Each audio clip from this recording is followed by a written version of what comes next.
Ce que vous allez découvrir dans cette vidéo n'est pas une simple théorie. C'est un chemin qui transforme votre conscience, purifie votre cœur et ouvre votre vision spirituelle. C'est l'expérience vivante de l'onction dont parle la Bible. Vous avez reçu l'onction venant du Saint, 1 Jean 2, verset 20. Restez avec moi jusqu'à la fin, car chaque révélation compte et pourrait changer votre vie spirituelle pour toujours. Bien-aimés dans le Seigneur, depuis les temps anciens, des traditions spirituelles du monde entier ont parlé de secrets, de mystères, de connaissances cachées. Ces vérités profondes n'étaient pas données à tous. Elles étaient souvent dissimulées dans des histoires, des paraboles et des textes sacrés, afin que seuls ceux qui ont des yeux pour voir et des oreilles pour entendre puissent les comprendre. Jésus lui-même disait « Celui qui a des oreilles pour entendre, qu'il entende » Matthieu 11, verset 15. À travers les âges, les prophètes, les sages et les apôtres ont voilé ces révélations sous forme d'images et de symboles. Et pourtant, elles sont encore là, dans nos Bibles, attendant celui qui désire chercher avec foi et discernement. Paul nous rappelle « Le mystère caché de tout temps, c'est Christ en vous, l'espérance de la gloire » Colossiens 1, verset 27. Cela signifie que le véritable temple de Dieu n'est pas un lieu fait de pierre ou de mains humaines. Paul déclare clairement « Ne savez-vous pas que vous êtes le temple de Dieu et que l'Esprit de Dieu habite en vous » 1 Corinthiens 3, verset 16. Ce temple, c'est votre propre corps, et au cœur de ce sanctuaire vivant, Dieu a placé des merveilles, y compris ce que certains appellent la glande pinéale, que d'anciennes traditions associent à la lumière intérieure, à la vision spirituelle et à la conscience divine. Aujourd'hui, nous allons explorer ensemble ce mystère ancestral que l'on retrouve sous diverses formes dans de nombreuses cultures, mais que la parole de Dieu éclaire d'une lumière incomparable. Nous allons plonger dans la compréhension de ce que signifie activer la conscience du Christ en nous et comment ce processus spirituel, symboliquement lié à elle, l'huile sainte, dans les Écritures, nous transforme profondément. Dans notre cerveau, Dieu a placé un endroit merveilleux appelé le claustrum, situé au centre de la tête. De là, un fluide précieux sécrété, ce que certains anciens appelaient le Christo, mot grec signifiant « loin » ou « l'huile ». Dans l'Ancien Testament, l'huile d'onction servait à sanctifier les prêtres, les prophètes et les rois, Exode 30, versets 25 à 31. Spirituellement, cette huile représente la présence et l'onction du Saint-Esprit en nous. Ce fluide, dans l'image que nous explorons aujourd'hui, descend depuis le cerveau le long de la moelle épinière, comme une rivière de vie. Ézéchiel 47 nous parle d'une eau qui coule du temple, apportant la guérison partout où elle va. Ici, l'image est similaire. Ce que Dieu a placé en vous descend, nourrit et attend le moment choisi pour remonter vers la source. Les anciens voyaient dans ce mouvement une image de la vie spirituelle. Notre conscience descend de la présence de Dieu, le ciel, vers le monde physique, la terre, comme Christ qui s'est humilié pour venir parmi nous. Philippiens 2, verset 7. Ce processus est lié au plus profond de notre être dans ce que la Bible appelle parfois le ventre ou les entrailles de miséricorde, Jean 7, verset 38. Des fleuves d'eau vive couleront de son sein. Il est dit que chaque mois, à un moment précis, une semence spirituelle naît dans ce que certains appellent le plexus solaire, que nous pouvons comparer à Bethléem, la maison du pain. Jésus, le pain de vie, Jean 6, verset 35, est né à Bethléem, et ce symbole nous montre que la naissance du Christ en nous commence dans notre être intérieur. Cette semence, nourrie par l'huile divine, doit remonter vers le cerveau, vers le trône de Dieu dans notre temple intérieur. Ce chemin de retour est exigeant. Jésus nous a avertis. Si quelqu'un veut venir après moi, qu'il renonce à lui-même, qu'il se charge de sa croix et qu'il me suive. Matthieu 16, verset 24. La croix, ici, est aussi une image. La montée à travers les 33 vertèbres de notre colonne vertébrale symbolise les 33 années de la vie terrestre du Christ avant sa crucifixion et sa glorification.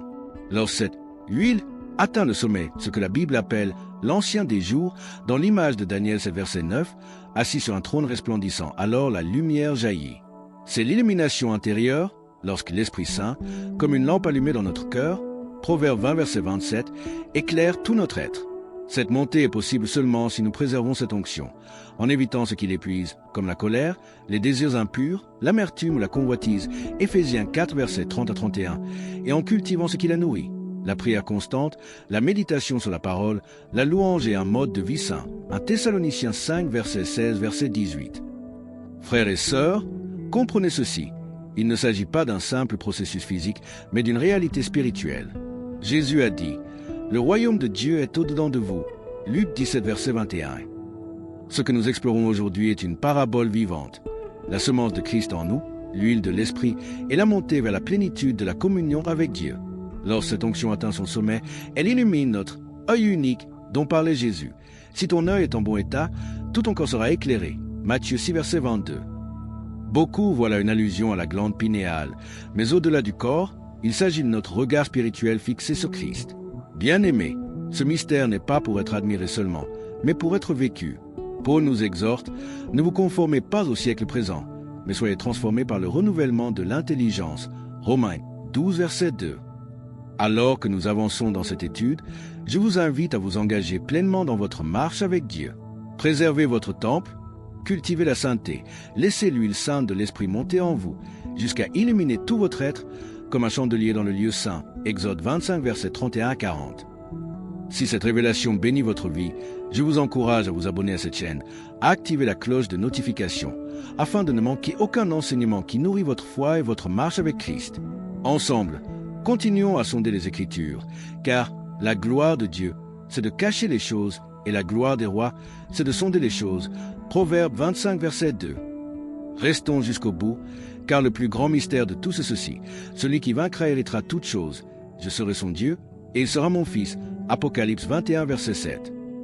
Le thalamus et la glande pinéale sont liés à ce que l'on peut appeler l'œil central, que plusieurs traditions spirituelles comparent au trône de Dieu. Lorsqu'ils sont activés, les cristaux entourant la glande pinéale s'illuminent et éveillent une conscience supérieure, la conscience du Christ ou la conscience divine. Cette zone se situe dans la partie la plus élevée de notre corps, que la Bible appelle le temple du Dieu vivant, 2 Corinthiens 6, verset 16. C'est ici que réside la substance vitale, manifestation du souffle de vie insufflé en chaque être humain. Genèse 2, verset 7. Cette vie est l'expression même du Saint-Esprit en nous. La glande pinéale en est le sommet, le pinacle de ce temple intérieur.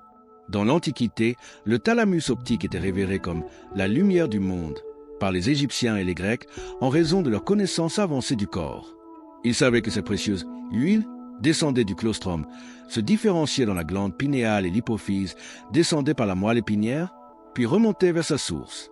Ils comprenaient que, lorsqu'elle était élevée et purifiée, cette huile du Christ éclairait le thalamus optique. Pour les anciens, ce processus représentait une résurrection et une nouvelle naissance, une transformation intérieure qui, selon la Bible, survient au temps fixé. Galates 4, verset 4. Lorsque cette huile est raffinée et élevée, elle devient une force vitale si puissante qu'elle régénère le corps et triomphe de la mort. Jésus a dit « Je suis la résurrection et la vie » Jean 11, verset 25. Sur le plan physiologique, ce processus réveille des millions de cellules cérébrales jusque-là inactives. Mais certains comportements peuvent détruire cette semence, l'excès d'alcool, la gloutonnerie ou une sexualité désordonnée. Proverbe 25, verset 28, 1 Corinthiens 6, verset 18. C'est ce que les anciens appelaient manger du fruit de l'arbre de vie au mauvais moment, gaspillant ainsi la vitalité donnée par Dieu. Le secret sacré consiste à préserver et élever cette huile pour atteindre l'illumination spirituelle et ouvrir la conscience supérieure. Jésus l'a illustré.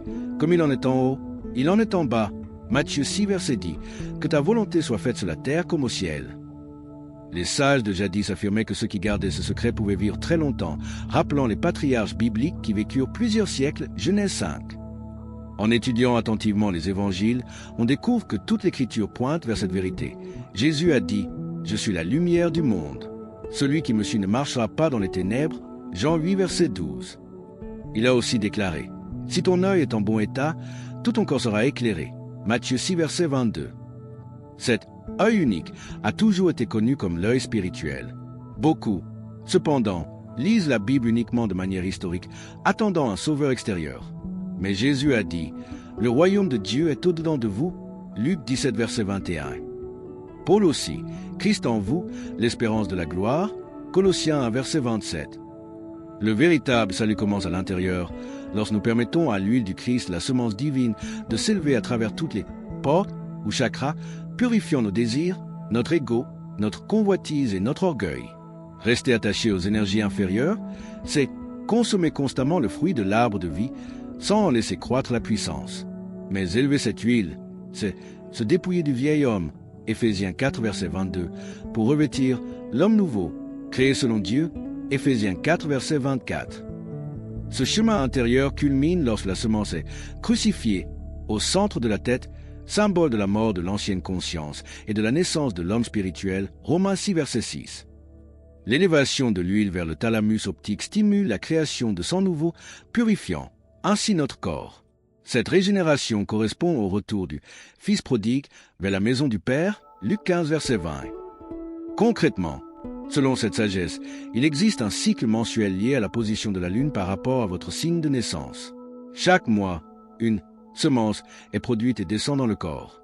Pour la faire remonter, il faut élever sa fréquence, préserver sa vitalité, pratiquer la méditation, éviter l'épuisement physique et sexuel, manger sainement, Daniel 1 verset 12 à 15, et garder une attitude de prière et de louange, 1 Thessaloniciens 51 verset 7 à 18. Pendant les 3 jours suivant la naissance de cette semence, il est recommandé de s'abstenir de tout ce qui disperse cette énergie. Au bout de 72 heures, cette huile commence à monter et la glande pinéale s'active, illuminant tout le corps. Comme annoncé, l'Éternel fera briller sa face sur toi. Nombre 6 verset 25. Ce processus n'est pas qu'une théorie. Il transforme la conscience, purifie le cœur et ouvre la vision spirituelle. Celui qui le vit expérimente l'onction au sens biblique. Vous avez reçu l'onction venant du Saint, 1 Jean 2 verset 20.